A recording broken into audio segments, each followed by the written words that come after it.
One of the biggest problems facing millennials today is our lack of in-person communication. When we are faced with a problem that requires communication with another person, we first try to resolve the issue by communicating through technology. The daunting task of face-to-face communication, or conversation, is anxiety-inducing and overwhelming for many. As millennials, we have grown accustomed to communication through a screen.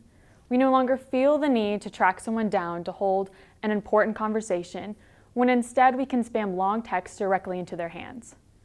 This anxiety over oral communication can be classified as communication apprehension.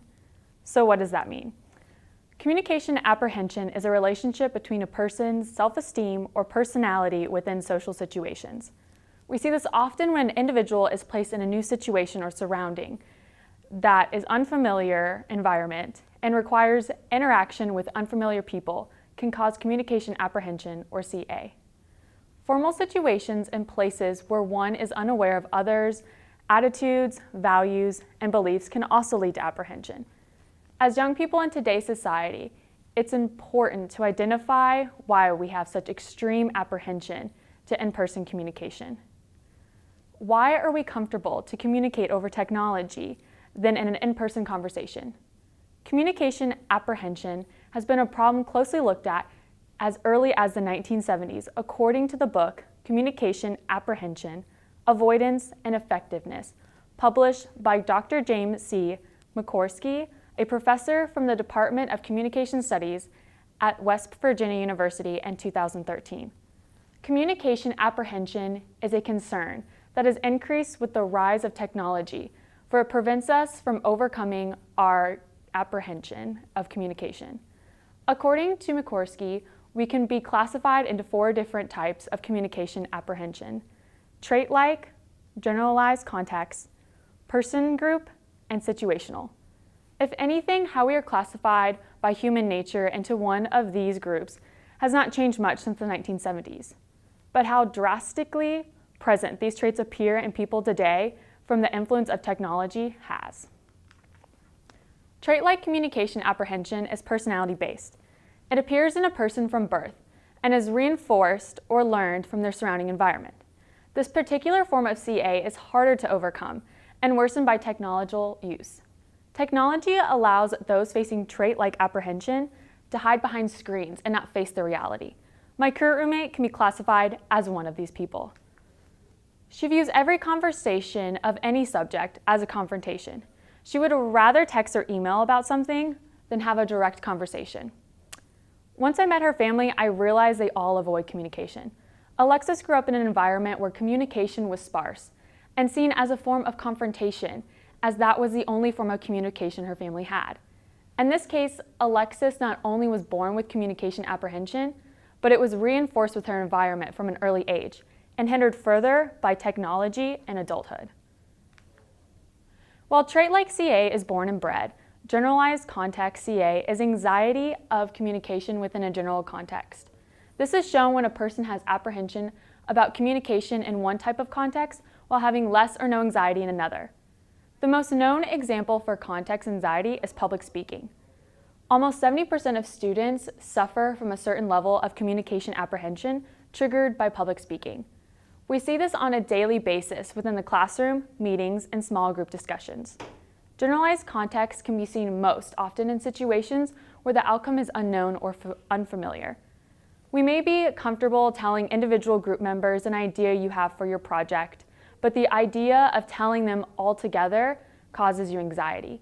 With group text messages, this hinders a person's ability of having a personal communication with any group member or individual, and they will be scared to face rejection.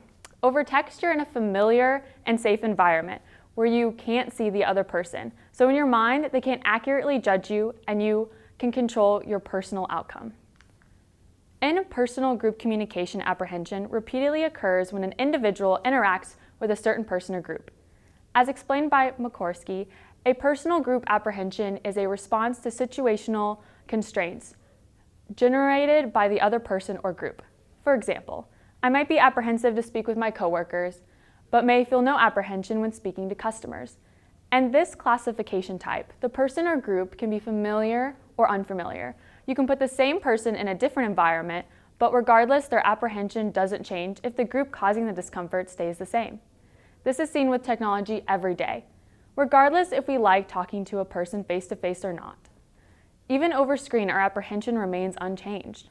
This can create a cycle where, because the apprehension is person-based, we inappropriately hold important conversations over screens because it is the lesser of the two evils. Finally, situational communication apprehension is the opposite. It depends on a situation, so one can be with the same individual or group, but the situation itself causes the apprehension. Elements such as topic, mood, and time can influence how this is perceived.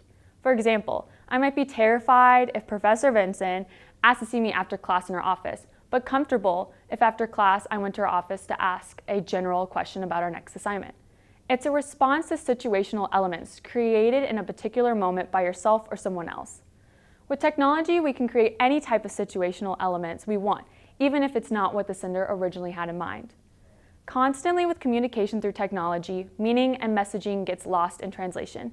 We can create any situation we want with a set of words when received in the form of text. At its heart, communication apprehension is a psychological response to evaluation. But because communication apprehension is rooted in our minds, if we can identify which types of communication apprehensions we suffer, it will better help us cope with our fear of social judgment.